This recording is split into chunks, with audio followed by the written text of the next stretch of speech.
animated sequel to The Handmaid's Tale, The Testaments, just hit Hulu and Disney+. We gotta talk about it. They just released the first 3 episodes. Spoilers ahead. We learned that the TV show of The Testaments is set up a little bit differently than the book. This is set kind of 3 to 5 years in the future, whereas the book, I think it's set like 15 years in the future. We see Hannah, who is now Agnes. She's around 14, 15, 16 years old, around there, and we see what a typical day in her life is. We see her wake up in her beautiful home. Her commander father has remarried this awful woman named Paula, because her previous mother has passed away. We see the dynamic in the house isn't great. These 3 Marthas who are incredibly kind to her, especially this woman named Rosa. But we do see Paula's not great. She's not great at all. She makes some really disparaging comments to the Marthas. She just seems like a really cruel person. But we see the dangers of this world. We see especially how dangerous it is for women. Like one of the Marthas that's working in her home doesn't have a tongue because she blasphemed and, you know, they took it out. Paula is really mean to Agnes because she views her as less than because she was born in a sinful world before Gilead, and so she treats her differently. And as Agnes walks outside to go to the academy, she's surrounded by guards. The bus is heavily guarded. We see that the women aren't even really allowed to look out the window without someone like going, So things aren't good for women. Things aren't good. But we see like Agnes has been kind of brainwashed in this environment. We could tell like she sees certain things aren't great, but the way she talks, it's kind of concerning. Like she's bought into a lot of the brainwash. Like she talks about how her father is not there very often because he's going out there saving them from the heretics of the world. There are certain expectations on women in this universe, and she is very much upholding those. But we see as the bus arrives at this academy, it's basically a wife school that is run by Aunt Lydia. We do see her mention field trips. We see a flashback of all the girls playing in the park.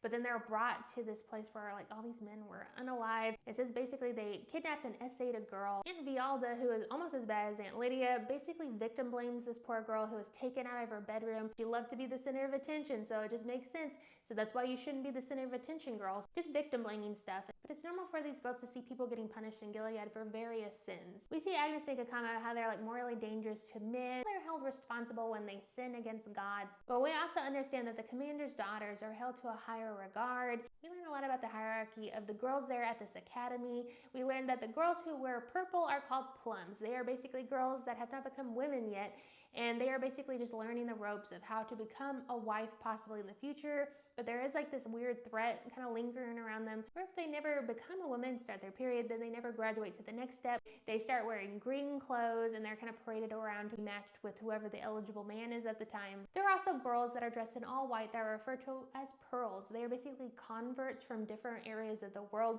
that Aunt Lydia herself has basically invited into Gilead. And there seems to be a very interesting rivalry between the plums and the pearls, because the plums are saying pearl girls basically rat you out no matter what you're doing. They find little ways to get you in trouble because they're basically trying to atone for their previous sins. And they want to get in good with Aunt Lydia, so they're basically telling on everyone. And so the plums don't like the pearls and vice versa. But we learn about Aunt Lydia. Aunt Lydia basically has this giant statue of herself erected at the school.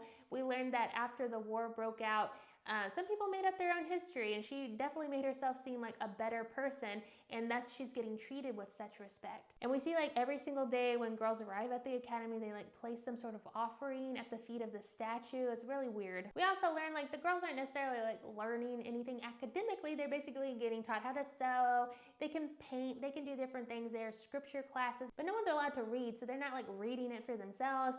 We see that Aunt Lydia calls for Agnes to come to her office. And Lydia says, I have a job for you, and she basically introduces her to a new pearl named Daisy. Daisy has just arrived and she needs someone to show her the ropes. And Agnes is immediately distrustful of Daisy. The way Daisy talks is just like normal Gilead speak, basically like holier than thou, blessed be the fruit kind of stuff. And later on when all the girls go to lunch, she introduces the rest of her friends to Daisy, and they're all incredibly suspicious of Daisy, and they kind of take her away from the table for them to talk to Agnes alone, basically encourage Agnes to rat on her before she rats her out, make up some sort of story about her blaspheming or something just to kind of get ahead of the game.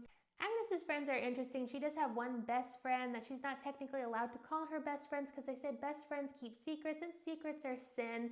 But there's one girl in particular that she's very close to who's just become a woman and is graduating on to the next step. She does not seem to be enjoying it at all. It's very clear that these girls are being taught to rat each other out. Everyone is distrustful of the other, and it's a very unfortunate environment. But we do learn a little bit about Daisy's backstory, that she comes from Toronto, and she basically said that it's full of sin and that she's come to escape all the sin. Later on when Agnes is home, we're seeing her talk to her Martha, and Rosa seems very, very sweet. They seem to have a very close bond. Rosa has a hurt leg, which we can only assume Paula did. So Paula shows back up. She makes some comment about how Rose's leg is supposed to be feeling better. She tells her to go upstairs.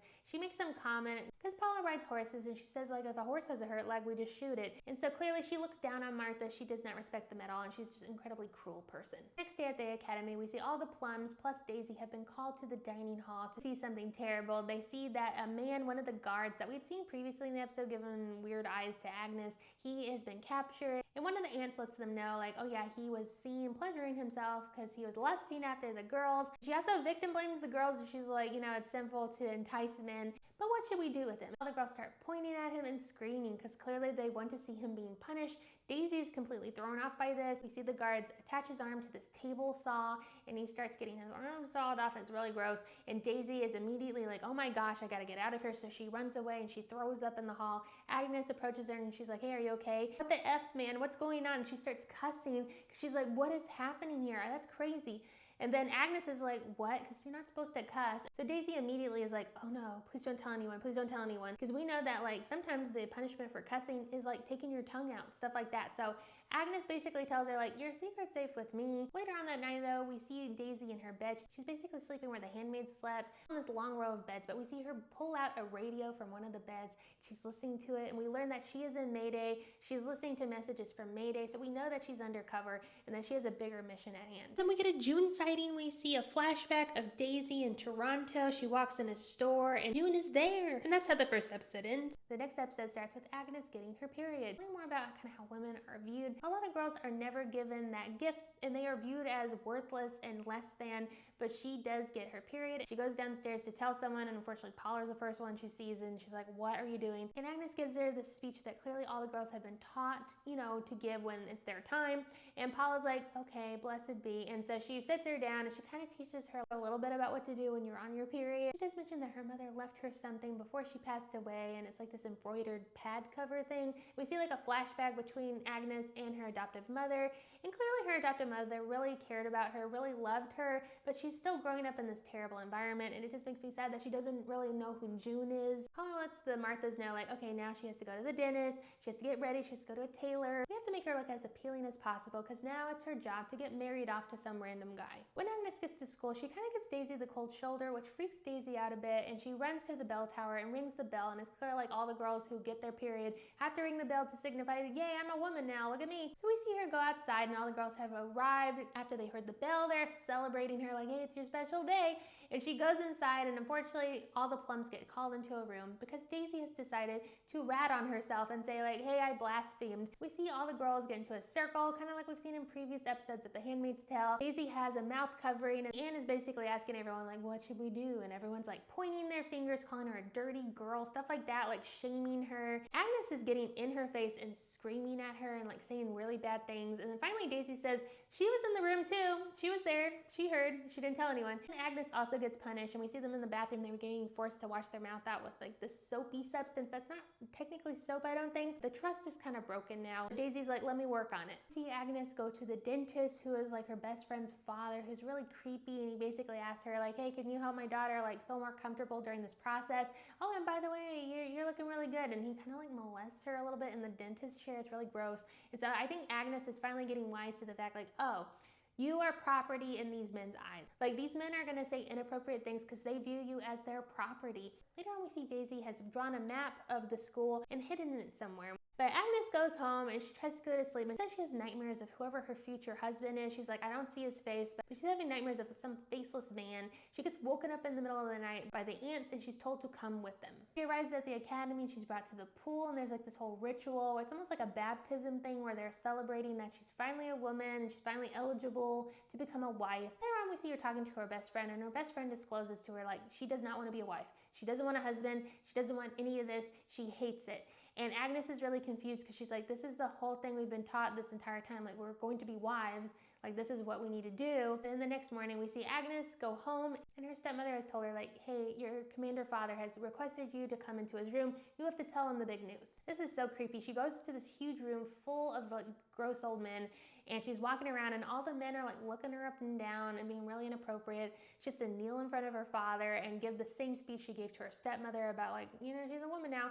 And he basically gets up and all these men are congratulating him because they're so happy for him. And she's realizing like, oh yeah, I'm property. Right now I'm my father's property, and then soon I'm going to be my husband's property. And that's how she's viewed in this world. The episode starts and we see Daisy is tending to the bees on the property, and we learn a lot more about Daisy's backstory. We see Daisy, she's a teenager, she's living in Toronto, and we see that her parents own the shop. She has a really happy home life.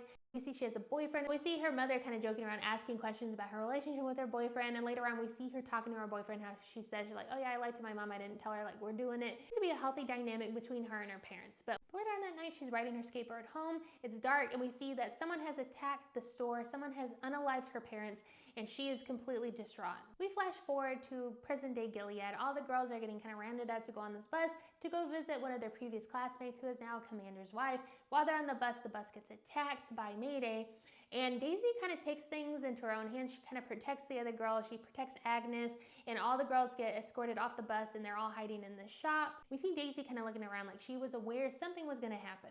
During the flashback, we see that Daisy is at the hospital. Her parents are deceased, and this guy, the social worker, shows up and gives her a cup of tea and is like, let's talk about it. Let's talk about what's going on. And she's like, where's my phone? He's like, don't worry about that right now. It's fine. And he leaves the room momentarily, and then June shows up.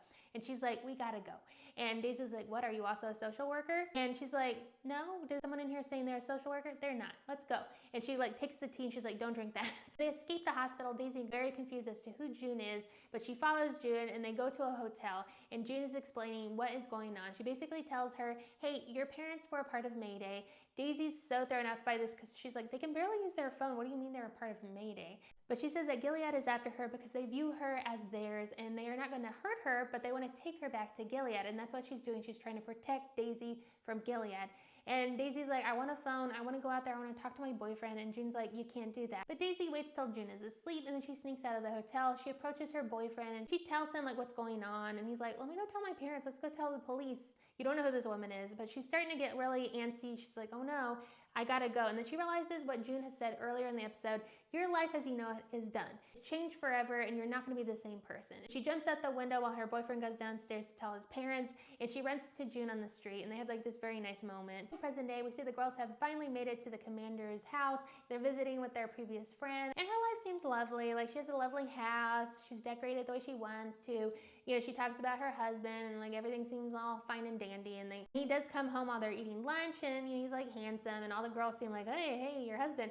But then he starts talking about how like the attack on the bus and how they were just jealous of their women. And he goes up to Daisy and he's like, what brought you to Gilead? I'm very confused. I'm very interested in your reasoning. And she's like, I came for the Lord's will and nothing was left for me back at home. We get another flashback. June and Daisy are at a diner, and June is explaining more about her life. Basically, she says, you were taken from Gilead as a baby and you were given to your parents who are not technically your birth parents. They're your adoptive parents. And she's really kind of thrown off by that because she had no idea she was adopted. And she's like, I guess I'm not really my parents. And June is like, no, you are theirs. You are definitely theirs. And she tells this nice story about the night that she met her mom for the first time. She's like, no, those are your parents. Basically encourages Daisy, like, you are part of Mayday now. She gets up to go, and Daisy's like, are you gonna leave me alone? And she's like, you're never alone.